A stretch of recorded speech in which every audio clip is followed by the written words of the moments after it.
Hey everyone, around the world there's places so big and powerful that they blur the line between a city and a machine. These aren't urban centers filled with homes or parks, they're industrial giants built to forge steel, refine oil, and manufacture the raw materials that keep us running. Here's 15 of the biggest industrial complexes in the world. Starting with 15, the Ulsan Industrial Complex in South Korea. Located in southeastern South Korea, this is one of the largest and most integrated industrial zones in the world. It covers an area so big that it rivals the size of entire cities. It goes for over 210 square kilometers. Developed in the early 1960s, this complex became the centerpiece of South Korea's industrialization under President Park Chung-hee's economic development plans. Ulsan transformed from a small fishing village into the country's industrial capital. At the heart of this complex is Hyundai Heavy Industries, the world's largest shipyard. It has its own hospitals, fire stations, schools, and housing complexes. Essentially, it forms a city within a city. Adjacent to it is the Hyundai Motor Company's main plant. That's one of the largest car facilities on Earth. They're capable of producing over 1.6 million vehicles each year. This factory is so large it has its own private port and test track, and it even has a self-contained logistics rail line. Nearby petrochemical and refinery facilities dot the coastline. Companies like SK Energy and S-Oil operate refineries here. They feed an extensive network of chemical production plants that manufacture plastics, synthetic fibers, and lubricants. Residential districts abound. For workers, public transportation, and shipping facilities, they're all designed to service this complex. At night, Ulsan glows with the lights of refineries and manufacturing lines running nonstop, and it's visible for miles. The economy accounts for a significant percentage of South Korea's total GDP. It's sometimes referred to as the country's industrial engine. The port handles over 200 million tons of cargo each year. Exports range from ships to automobiles and refined fuels and advanced material. While Ulsan is officially a city, its industrial footprint extends well beyond its borders. It's one of the clearest examples of a single industrial region that rivals major metropolitan centers. Number 14, the Port of Rotterdam Industrial Area in the Netherlands. The Port of Rotterdam is the largest seaport in Europe, and it's one of the biggest industrial complexes on the planet. It covers about 126 square kilometers, and the port area goes for over 40 kilometers along the North Sea coast and deep inland through a network of canals and terminals. It's often compared to a self-contained city with its own road systems, pipelines, and power networks. Construction began in the mid-20th century. Europort, developed in the 1950s, became the backbone of their petrochemical industry, housing major refineries owned by Shell, ExxonMobil, BP, and many others. Extensions built on reclaimed land from the ocean have pushed back the port's limits even farther into the North Sea, and these artificial peninsulas have some of the most advanced container terminals in the world. Pipelines run from Rotterdam to Germany, Belgium, and France, and they carry refined products and chemicals across the continent. The port handles nearly 440 million tons of cargo a year. It is an essential hub for global trade. But despite all this industrial density, this port is recognized for its innovation. The region is pioneering efforts to become a hub for hydrogen production and carbon capture. The Porthos project, for example, is developing systems to store CO2 emissions from local industry beneath the seabed. The port's authorities have set long-term goals to make this area climate neutral by 2050. Then there's even housing areas and hotels for temporary staff, as well as dedicated police and fire departments. This complex very much functions like a small city, one built entirely for industry and trade. From above, the port looks less like a harbor and more like a huge mechanical organism. The network of pipes, tanks, and docks form one of the most intricate systems ever built. Number 13, Jubail Industrial City, Saudi Arabia. Covering more than 920 square kilometers in the Persian Gulf, Jubail Industrial City is one of the largest complexes. It's larger than many major global cities, and it's unlike most industrial areas. It was built entirely from scratch. What began as a barren stretch of desert in the 1970s was transformed into a functioning industrial metropolis, developed under the direction of Saudi Arabia's Royal Commission. It was launched in '75 as part of the kingdom's strategy to diversify its economy beyond crude oil. The purpose was to take advantage of Saudi Arabia's hydrocarbon reserves by building one of the world's largest petrochemical hubs. This infrastructure investment was immense. Tens of billions of dollars went into creating artificial harbors, desalination plants, roads, rail links, and entire residential districts for tens of thousands of people and their families. At its core, it has some of the world's largest refining facilities, operated by companies like Saudi Aramco, SABIC, which is Saudi Basic Industries Corporation, and international partners including ExxonMobil, Dow Chemical, and Total Energies. The power and desalination plants provide electricity and fresh water, not only to the complex itself, but to the neighboring regions too. The residential side of it includes housing districts, schools, hospitals, and recreation centers. They're all built to accommodate the massive workforce. But it also features one of the largest ports in the Middle East, and they're capable of handling raw materials and finished goods on a global scale. Trains and highways connect Jubail to other parts of Saudi Arabia, linking it to Riyadh, and facilities and logistics throughout the Gulf region. The Saudi authorities have invested heavily in monitoring systems to reduce emissions and manage industrial waste. But in recent years, the city has introduced measures to support cleaner production, including the development of renewable energy projects and efforts to recycle treated wastewater for industrial use. Number 12. The Norilsk Industrial Complex, Russia. The Norilsk Industrial Complex, they're located deep within the Arctic Circle in northern Siberia. They're one of the largest and most remote industrial areas on the planet. They were founded in the 1930s as part of the Soviet Union's effort to exploit the region's massive nickel, copper, and palladium deposits. And over time, the complex grew into a network of mines and smelters, covering roughly 250 square kilometers, an area comparable to the size of a large city.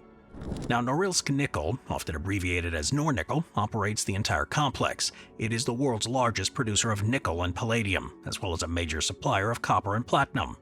They've got open pit and underground mines, multiple metallurgical plants, and large-scale energy infrastructure, including power stations, built to operate in sub-zero temperatures year-round. The conditions under which this was built was pretty extreme. Construction began using forced labor from the Gulag system during Joseph Stalin's era, and thousands of prisoners worked in freezing temperatures, cutting through permafrost to build the factories, housing, and railways. The city did become a permanent settlement by the 1950s, and production expanded dramatically during the Cold War as the Soviet Union demanded more strategic metals for its military. Today, it's a cornerstone of Russia's mining economy. The smelters here process millions of tons of ore each year, producing a large share of the world's nickel supply. For decades, Norilsk was one of the most polluted cities in the world due to the sulfur dioxide emissions from the smelting plants. Huge areas of the surrounding tundra were damaged, and local air quality was reaching hazardous levels. But in recent years, Nornickel has invested billions of dollars into modernizing its equipment and reducing emissions. Despite these efforts, though, the challenges of operating in an Arctic condition are pretty big. Temperatures routinely drop below -30 in the winter, and the region's isolation means everything from machinery parts to groceries have to be transported thousands of kilometers from central Russia. The workforce of roughly 175,000 people makes it one of the largest settlements north of the Arctic Circle. In a way, this system and the city are one and the same, mutually dependent and entirely inseparable. It is a stark image of human industry reaching into one of the harshest environments on the planet. Despite its location and environmental challenges, Norilsk continues to be one of the world's largest sources of critical metals. Number 11. Texas City Industrial Complex. Located on the Gulf Coast of Texas, the Texas City Industrial Complex is one of the largest petrochemical and refining hubs in North America. Covering an area that extends across much of Galveston County's industrial shoreline, this network of refineries and chemical plants has been central to U.S. energy production for nearly a century. Its footprint is so large when viewed from the air, it forms an uninterrupted landscape of tanks, towers, and pipes that stretches for miles, effectively functioning like an industrial city of its own. The complex began developing in the early 1900s when the Texas City Refining Company built one of the first major refineries in the region. And over the following decades, more facilities were added by major players like BP, Marathon Petroleum, Valero, and Dow Chemical. Today, this area processes hundreds of thousands of barrels of crude a day, and it produces fuel, lubricants, and chemicals that are distributed across the United States and abroad.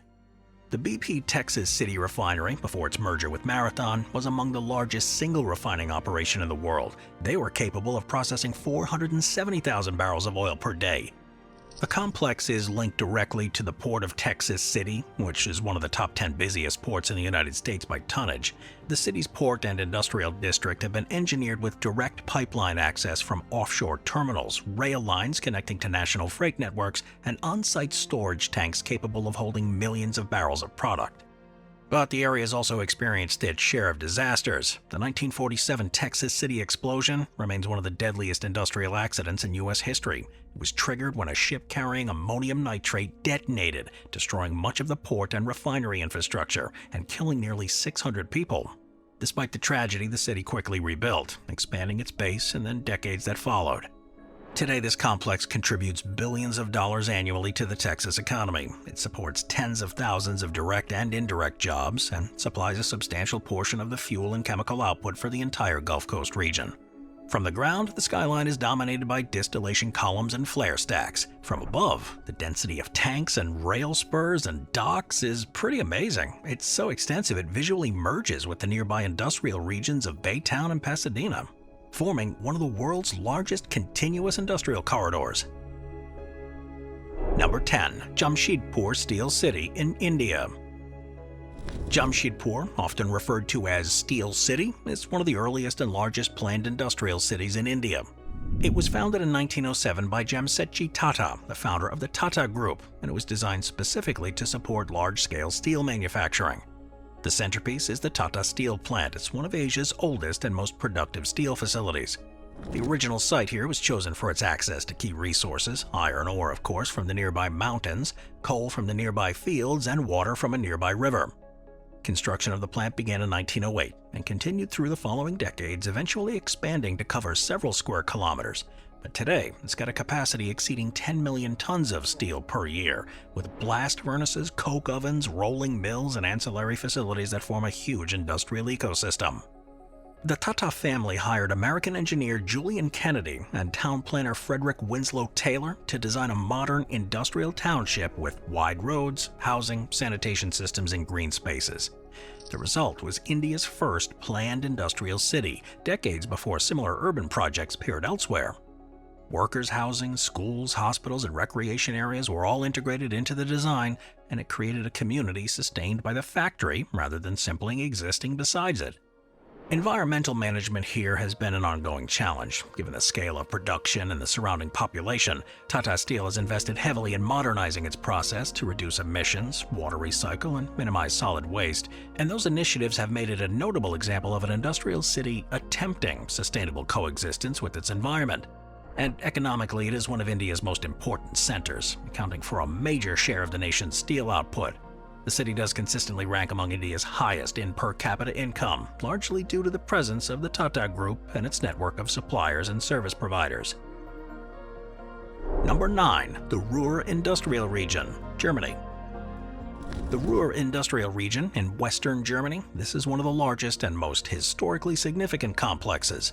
It's not a single plant or refinery, but rather a dense concentration of steel works, coal mines, and chemical plants. They cover more than 4,400 square kilometers, an area that's comparable to a small European nation.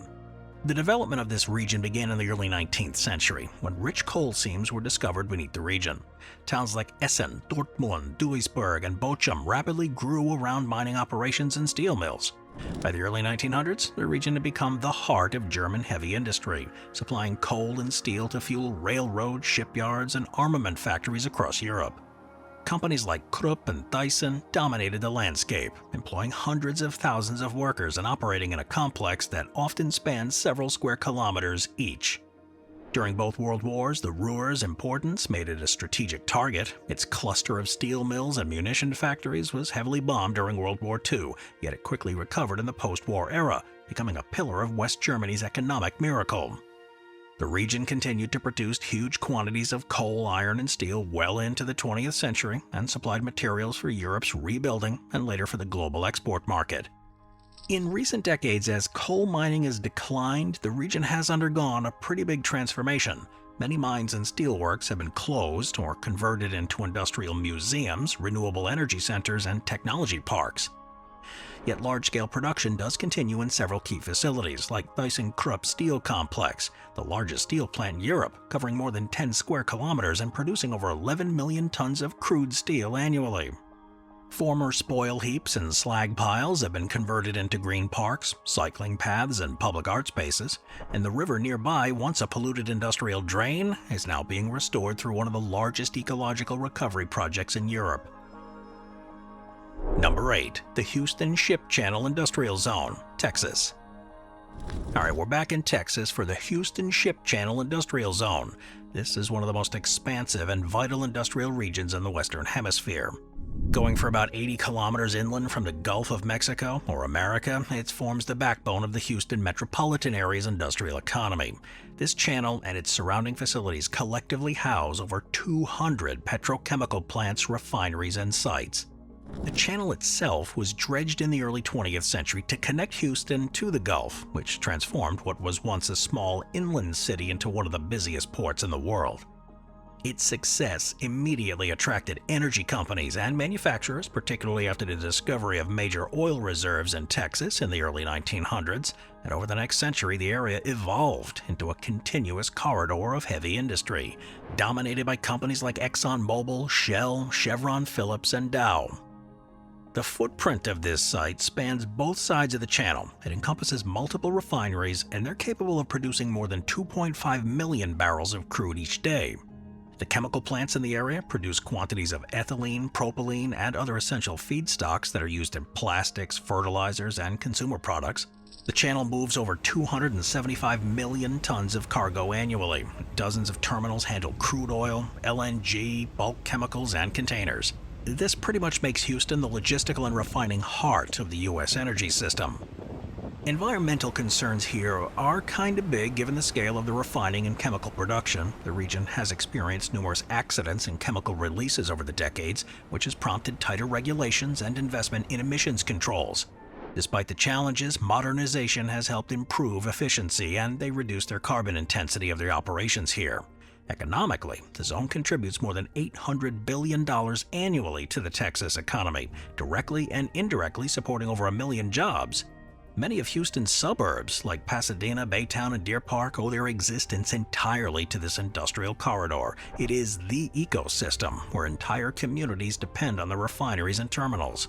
The skyline is marked by refineries and cracking towers. Day and night, the channel glows from the flare stacks and floodlights of continuous operations, and it shows why Houston is often referred to as the energy capital of the world. Moving on to number 7, the Kashima Coastal Industrial Zone in Japan. Located on Japan's eastern coast along the Pacific, is one of the country's largest and most important complexes. It was built as part of Japan's post-war economic expansion, and it covers roughly 25 square kilometers of reclaimed land, about 100 kilometers northeast of Tokyo. Now, the idea for this economic zone emerged in the 1960s when the Japanese government sought to decentralize heavy industry away from congested urban centers like Tokyo and Yokohama. The zone was established as part of a national plan to create an industrial area with direct port access. The Kashima port was completed in 1969, and it became the logistical core of the zone. Around it grew a network of major plants operated by some of Japan's largest corporations, including Nippon Steel, Mitsubishi Chemical, Sumitomo Metal, and Idemitsu Kosan. The steel works, which opened in 1971, was one of the largest steel plants in Japan, and it covered several square kilometers, and they produced millions of tons of steel a year. The port is a critical piece of their infrastructure. It has multiple deep water berths that can accommodate large cargo vessels, including oil tankers and bulk carriers. And because of this, the zone serves as their key export point for steel and chemical products that are bound for Asia and North America. Economically, it plays an important role in their supply chain. Tens of thousands of people work directly in the complex or in the logistics and service sectors that support it. Despite some automation, which is reducing the number of on-site workers here over the decades, the zone remains one of the most active areas in the country. From the air, it looks like a long, narrow industrial strip that hugs the coast, with a geometric grid of tanks, chimneys, and port cranes. It's an example of one of Japan's post-war models of planned coastal industry, dense and efficient, and built to integrate manufacturing at a national scale. Number 6. Kwinana Industrial Area in Australia. Located about 30 kilometers south of Perth, this is Australia's largest and most diverse heavy industrial complex. It covers roughly 120 square kilometers along the Cockburn Sound, and it's been a cornerstone of Western Australia's economy since the mid-20th century. Development began in the 1950s when the Western Australian government designated the area for heavy industry. The first major facility was the BP refinery, completed in 1955, which became the largest oil refinery in the country. Over the following decades, the area expanded dramatically, with the addition of chemical plants, alumina refineries, cement works, and steel processing. This area operates as what's known as an industrial symbiosis network. This means that many of the plants are linked by pipelines and shared infrastructure, allowing the waste from one facility to become a raw material for the next. For example, carbon dioxide from chemical production can be used in beverage manufacturing. Steam generated by power plants can be reused for industrial heating, and byproducts from mineral processing are recycled into construction materials. This system makes it one of the most efficient industrial regions in the world. Key players here are Alcoa, which operates the aluminum refining plants, Tronox, producing titanium dioxide pigment, CSBP, manufacturing fertilizers and industrial chemicals, and Cockburn Cement. The nearby power station here and gas facilities provide the energy backbone for the complex, and together, those industries account for billions of dollars in exports annually. The benefits of having a port, rail, and highway access in one integrated zone has made Kwinana the central industrial hub of Western Australia. The Kwinana Industrials Council, established in '91, coordinates sustainability programs and pollution control measures across all members of the companies. This whole region has embraced renewable energy integration, and they're exploring hydrogen and carbon capture projects to support Australia's decarbonization goals. Number 5. Magnitogorsk Iron and Steel Works, Russia. Magnitogorsk, located on the southern slopes of the Ural Mountains, this is home to one of the largest and oldest steel-producing complexes in the world, the Magnitorsk Iron and Steel Works. Covers an area of more than 70 square kilometers. It's so big that essentially it forms the core of an entire city, one that was purpose-built around the factory itself. The industrial and residential zones are an example of a Soviet-era industrial city designed from the ground up to serve as a single enterprise. Construction began in 1929 under Joseph Stalin's first five-year plan, when the Soviet Union aimed to rapidly industrialize its economy. The site was chosen for its proximity to the enormous iron ore deposit at Mount Magnitaya, which provided the raw material needed for steelmaking. At the time, the project was the largest construction effort in the Soviet Union, and it was one of the largest anywhere in the world. American engineers and architects were even brought in to assist in the early planning stages, and they took inspiration from the U.S. steel city of Gary, Indiana. By the late 1930s, it had grown into a full industrial metropolis. The steel plant had blast furnaces, coking facilities, rolling mills, and power stations, all integrated into a single self-sustaining system. Today, it's still one of the largest steel producers in Russia and Europe, with an annual capacity of over 12 million tons of finished steel. The plant itself is vertically integrated, meaning every stage of production, from mining ore to producing finished steel sheets, takes place within the same complex. A dedicated rail network, several power plants, and huge reservoirs all exist solely to serve this factory. Workers' housing districts, hospitals, schools, and cultural facilities were all originally planned as part of the industrial layout. The Magnitogorsk River even flows through the city, separates the industrial side from the residential one, a geographic division that does show the city's social and economic structure. Soviet-era furnaces have been replaced with cleaner technologies and new filtration systems have been installed, but despite those improvements, environmental challenges persist. Air quality here remains below national averages. But economically, they continue to play a vital role in Russia's economy. They employ over 60,000 people directly and support tens of thousands more through associated industries. And the city's population is about 400,000 and rely almost entirely on the plant for its livelihood. From above, it's an image of industrial power, a huge grid of steel mills, smokestacks, and railway lines that stretch across the steppe, with residential blocks clustered at the edges. It is one of the last remaining examples of a fully realized industrial utopia, where an entire city was built to serve the needs of a single massive factory. Number 4. The Yanbu Industrial City in Saudi Arabia. Located on Saudi Arabia's Red Sea coast, it's one of the world's largest petrochemical complexes. Covering more than 185 square kilometers, it's a cornerstone of Saudi Arabia's economic diversification strategy, and it's a critical part of the country's energy infrastructure. Construction began in the mid-1970s under the direction of the Royal Commission for Jubail and Yanbu. The city was designed from the ground up. To connect it to Saudi Arabia's oil fields, the government built the East-West Crude Oil Pipeline, or Petroline, stretching about 1,200 kilometers across the desert. This pipeline allows crude to reach global markets through the Red Sea, reducing the dependence on Persian Gulf shipping routes. The area has massive refining operations that are run by Saudi Aramco and joint ventures with international companies like ExxonMobil, Shell, and Sinopec. These refineries process hundreds of thousands of barrels of oil a day into fuels, lubricants, and feedstocks. The port nearby is among the largest in the Middle East, with deep water terminals capable of handling supertankers and bulk carriers. The port's connected to a network of pipelines and storage facilities that ensure operations across multiple sectors. In addition to this energy infrastructure, they feature a large-scale desalination plant and power generation station that provide utilities to the entire complex.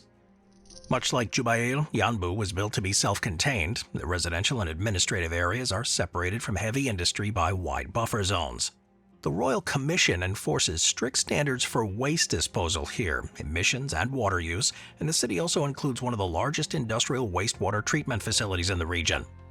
In recent years, it's begun developing renewable energy projects and carbon capture systems as part of Saudi Arabia's long-term Vision 2030 sustainability goals. Economically, it pushes billions annually to Saudi Arabia's GDP, and it plays a key role in the country's efforts to move beyond raw oil exports towards more value-added production.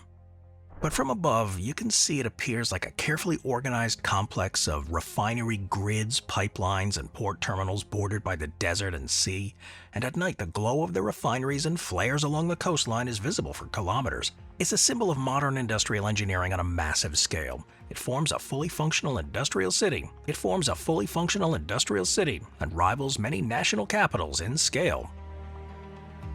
Number 3. Toyota City Industrial Complex, Japan. In Aichi Prefecture, Toyota City is a unique example of an industrial complex that has grown to encompass an entire urban area. It's the global headquarters and main manufacturing hub of Toyota Motor Corporation, the world's largest automaker by volume. The scale of the operations here is immense. Dozens of factories, R&D facilities, and logistics centers stretch across roughly 900 square kilometers, an area larger than New York City. Although much of the space includes residential and agricultural zones, the industrial footprint alone, when measured by factory area and supply chain facilities, rivals that of many major metropolitan regions. Its origins date back to 1937, when Kiichiro Toyoda founded the Toyota Motor Company as a spin-off from his father's textile business. The company's first factory was built in what is then Koromo, a small farming town. Over the next few decades, their success transformed the town entirely. By 1959, Koromo had grown so closely identified with the company that it officially changed its name to Toyota City.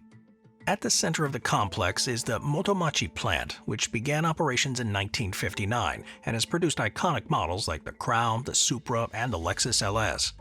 Nearby are the Tsutsumi and the Takaoka plants, both huge facilities that assemble hundreds of thousands of vehicles each year. Surrounding these core plants is a network of supplier factories and logistics hubs. Over 400 Toyota-affiliated companies operate in the region, manufacturing everything from engines and transmissions to electronics and glass. This dense concentration of interconnected facilities, known as the Toyota Production System ecosystem, allows the company to maintain just-in-time manufacturing. Rail lines, highways, and dedicated freight terminals link all the major plants, ensuring that materials and finished vehicles move seamlessly. Now, this isn't just an industrial zone, it is a full urban entity with more than 420,000 residents, many of whom work directly or indirectly for Toyota. It maintains an extensive environmental buffer around these industrial zones, planting forests and maintaining green corridors to reduce emissions and noise. In addition to automobile manufacturing, the city does host research and innovation centers that are focused on robotics, hydrogen energy, and autonomous driving. The Toyota Technical Center and Toyota Hydrogen Power Plant show the company's transition towards sustainable mobility and alternative energy systems. They become a model for balancing heavy industry with livability. Strict zoning laws separate the residential and industrial areas, and Toyota has implemented advanced waste management systems. They consistently rank among the most sustainable industrial areas in Asia, despite the massive scale of production. From a satellite perspective, it forms an industrial core, a dense cluster of rectangular factory roofs, rail sidings, and logistics yards. It's one of the few places in the world where a single corporation's facilities effectively define an entire city. Number 2. The Dammam Dahran Al Khobar Industrial Region, Saudi Arabia. Alright, let's see if I can say that again. The Dammam Dahran Al Khobar Industrial Region, located along Saudi Arabia's Persian Gulf Coast, is one of the largest concentrations of energy-related infrastructure in the world. It's often considered the operational heart of Saudi Aramco, the state-owned oil giant. The region includes huge refineries, drilling centers, and research facilities. This industrial area, including the nearby Dahran Techno Valley and Ras Tanura refinery zone, covers an estimated 1,000 square kilometers, and it rivals some of the largest metropolitan areas on Earth. Its development began in the late 1930s when American geologists working with Standard Oil discovered oil at the Dammam No. 7 well, later known as the Prosperity Well. This discovery launched the modern Saudi oil industry and led to the establishment of Aramco's headquarters in Dahran. This is the administrative and operational center for Saudi Aramco. It houses its global command facilities, data centers, and training institutes. The nearby Dammam Industrial City's second industrial city, developed by the Saudi Authority for Industrial Cities, hosts hundreds of manufacturing and engineering companies supporting the oil and gas sector. To the northeast lies the Ras Tanura refinery and export terminal. This is one of the largest of its kind in the world. It covers nearly 1,000 acres and refines and exports millions of barrels of crude oil and refined products each day. The complex has more than 40 oil storage tanks, marine loading facilities, and offshore pipelines connected to nearby fields. These logistical arteries ensure that crude oil, natural gas, and refined products flow continuously between extraction sites, refineries, and shipping terminals. The scale of utilities supporting this zone is immense, too. Dedicated power plants, desalination facilities, and port terminals supply the energy and water needed for operations. The King Abdulaziz port in Dammam is one of the largest on the Gulf, and it handles millions of tons of cargo annually. Economically, this generates a major share of Saudi Arabia's GDP, and it supports one of the world's largest concentrations of skilled engineers and energy professionals. With continuing expansion into non-oil industries like logistics, manufacturing, and renewable energy, this region remains central to Saudi Arabia's long-term transformation goals. And from above, the industrial belt looks like a sprawling grid of refineries, pipelines, and terminals that stretch along the coast, surrounded by orderly urban developments. It is both a city and a machine, an immense interconnected system that powers much of the modern world's energy economy. Number 1. The Gwangyangbae Industrial Complex in South Korea. The Gwangyangbae Industrial Complex on South Korea's southern coast, it's one of the most extensive advanced industrial zones on Earth. It covers more than 100 square kilometers across the cities of Gwangyang and Yeosu, and it forms the backbone of South Korea's heavy industry. The development of this complex began in the early 1980s, when the South Korean government sought to expand their industrial capacity beyond the already saturated Ulsan and Busan regions. The Gwangyang area, with its deep natural harbor and access to maritime routes, was chosen as the site for the next major phase. Construction started in 1982, and within a decade it became home to Gwangyang Steel Works, the largest steel plant in the world by output capacity. The steel facility covers over 20 square kilometers and can produce more than 21 million tons of steel per year. It supplies high-grade steel for industries ranging from shipbuilding and automotive manufacturing to construction and electronics. Because of its size, the complex is often cited as a benchmark for modern steelmaking. Adjacent to the steelworks is one of South Korea's leading petrochemical hubs. This area has over 200 chemical and energy companies, including LG Chem, GS Caltex, and Hawa Solutions. Facilities here produce huge quantities of ethylene, propylene, polyethylene, and other essential industrial materials. It's also home to several refineries that are capable of processing over 800,000 barrels of oil per day, making it one of the largest refining centers in Asia. Environmental management, of course, has become a major priority for both cities. The industrial area here operates several large-scale air and water treatment systems, and newer facilities are designed to reduce carbon emissions. The South Korean government and corporate partners have also launched initiatives to develop hydrogen-based energy infrastructure and carbon capture technology within the complex. It directly employs more than 70,000 people and supports hundreds of thousands more in surrounding logistics service industries. It anchors major research and development initiatives and innovation labs in LG Chem's Advanced Materials division. And from a satellite view, it appears as an intricate mosaic of smokestacks, tank farms, and steel mills. The scale is pretty amazing. Ships and cranes and entire factory grids look minuscule within this massive expanse of industrial land. It is one of the clearest examples of how a single industrial system can expand to rival and even surpass entire cities in size and economic power.